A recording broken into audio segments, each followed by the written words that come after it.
अवधूत चिंतन श्री गुरुदेव दत्त श्री स्वामी समर्थ।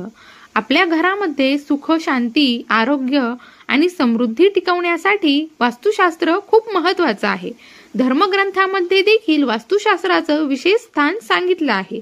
घराचा मुख्य दरवाजा नेहमी पूर्व किंवा उत्तर दिशेला असावा, त्यामुळे घरामध्ये सकारात्मक ऊर्जा प्रवेश करते। देवघर उत्तर पूर्व कोपऱ्यात असावं, इथे बसून पूजा केल्याने देवकृपा सहज मिळते। झोपताना डोकं दक्षिणेकडे आणि पाय उत्तर दिशेला ठेवावेत, यामुळे आरोग्य चांगलं राहतं। स्वयंपाकघर आग्नेय दिशेला असावं, त्यामुळे अन्नात सात्विकता आणि आरोग्य वाढतं। घरामध्ये नेहमी पवित्र तुळशीचं रोप लावावं, यामुळे नकारात्मक शक्ती दूर राहतात।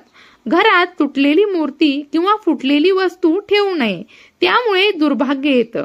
घर स्वच्छ व प्रकाशमान ठेवणं हेच सर्वात मोठं वास्तुशास्त्र आहे।